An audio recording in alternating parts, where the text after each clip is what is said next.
Lo decíamos antes de irnos a la pausa, el presidente Mauricio Macri firmó 12 decretos en lo que va del año, pero 59 decretos de necesidad y urgencia desde el año 2015. Está con nosotros Santiago Castro Videlas, abogado constitucionalista de la Universidad Austral. Santiago, gracias por venir. Bueno, muchas gracias por la invitación. Bueno, a ver, gobernar de forma permanente con DNU termina siendo inconstitucional. Termina siendo inconstitucional. A ver, son una herramienta que desde el año 94 está prevista en la Constitución expresamente, pero que debería ser un instrumento de uso excepcional, y la práctica institucional de los últimos 25 años demuestra que no ha sido excepcional. En las últimas 3 presidencias, 237 DNUs dictados por Néstor Kirchner, 81 DNUs dictados por Cristina Fernández de Kirchner en 2 mandatos, 59 hasta ahora dictados por el presidente Mauricio Macri. Y con la Universidad Austral, varios profesores hicimos una investigación de los últimos 12 años, 13 años de práctica institucional, y estos son los números que nos arrojan. Se la utiliza para modificar la ley de presupuesto, la ley de ministerios. La semana pasada se erigió en rango nuevamente de ministerio a la entonces... Yo recuerdo un DNU de Macri, te vas a acordar, Lu, Mariano, el DNU que firmó Macri cuando el Congreso le dijo basta el tarifazo. Al otro día el presidente anuló lo que se había discutido en el Congreso. Bueno, eso no fue técnicamente un decreto de necesidad de urgencia, sino que fue un veto, que es otra herramienta distinta. ¿Y un DNU, por ejemplo? DNU, por ejemplo, fue cuando decidió pasar la oficina de escuchas de la Procuración General a la Corte Suprema, a la órbita de la Corte Suprema, o el que tuvo también repercusión mediática, que fue la eliminación del famoso fondo sojero que se había creado por otro DNU en el año 2009. El bono de 5.000 pesos del año pasado para el sector privado también se dispuso por decreto de necesidad de urgencia, junto con una herramienta administrativa que debía poner un freno a los despidos individuales. Lo simpático de este DNU es que lo firmó el presidente con todo su equipo, su elenco ministerial, y no se cumplieron ninguna de las dos.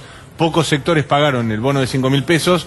DNU, lo sabrá decir el profesor, tiene rango de ley prácticamente, y pocas empresas pagaron el bono de 5.000 pesos y nadie tuvo que cumplir el paso administrativo previo a producir los despidos, porque básicamente en el gobierno había desinterés en crear esa instancia administrativa. Me quedé pensando en lo que decías vos, la diferencia de veto con DNU. ¿La puedes explicar? Como bien dice Mariano, es una herramienta que tiene el rango de ley, le permite al Ejecutivo dictar, hacer uso de facultades que de ordinario son propias del Congreso, regular derechos, ¿no?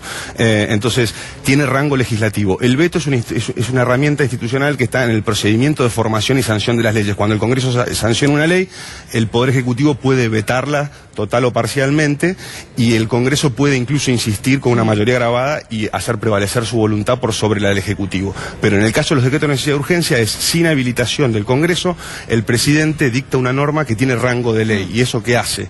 Evita tener que transitar el tiempo que insume la formación y sanción de una ley según el procedimiento ordinario. Esto está previsto, y hay jurisprudencia restrictiva de la Corte Suprema para casos excepcionales, ¿no? Cuando hay circunstancias excepcionales que hacen imposible seguir el trámite de formación y sanción de las leyes. Santiago, ¿vos crees que hizo un uso indebido, ilegal, ilegítimo de los decretos de necesidad de urgencia al presidente Mauricio Macri? Bueno, a ver, lo que hablábamos antes de entrar al aire con Adrián es que la práctica institucional de los últimos 25 años demuestra que todos los gobiernos han utilizado los decretos de necesidad de urgencia para adoptar decisiones en las que parece no darse esas circunstancias excepcionales que justificarían el dictado de una norma con rango de ley por parte del Poder Ejecutivo. Y en ese sentido, esto se puede criticar respecto de todos los gobiernos. Y en cuanto a lo cualitativo, en cuanto a la cantidad, ya los números hablan por sí mismos. En cuanto a la calidad, porque yo pensaba cuando muy bien Mariano apuntaba lo que había sido esos 5.000 pesos que se anunciaron por decreto, nadie puede cuestionarlo. Digo, después que se implementó o no, es otro tema. Pero en cuanto a la utilización, parecía que era algo para un bien comunitario. Sí. ¿Cuál es el análisis cualitativo de estos decretos que... ¿Cualitativo desde qué punto de vista? Si son más relacionados con cuestiones administrativas, con cuestiones como lo que vos decías de pasar la oficina, con cuestiones de más económicas. Están vinculadas con todas las cuestiones, y eso es una de las grandes críticas, ¿no? Hay unas limitaciones expresamente establecidas en la Constitución respecto a las cuales no puede incurrir un DNU, en materia penal, en materia tributaria, en materia electoral y en materia de régimen de partidos políticos. Esas áreas están prohibidas para que incursione el Ejecutivo por DNU. Entonces, esas son las materias que en general no se ven. Ahora, hay casos que están en la línea, y una gran discusión fue el DNU de extinción de dominio, la acción de extinción de dominio para aquellos bienes que son producto de delitos de corrupción y del narcotráfico, que se dictó un DNU a principios de este año, y bueno, hay una discusión acerca de si la extinción de dominio que permite recuperar esos bienes, eso no es materia penal, y si estaría o no prohibido por la Constitución en este sentido.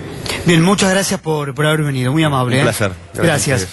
Nosotros hacemos la pausa, una pausa muy pero muy cortita, porque hasta las 5 estamos informándonos juntos aquí en Minuto a Minuto. Después de la pausa vamos a estar hablando de las pymes, porque más allá de la declaración propia del presidente Mauricio Macri, lo que reclaman las pymes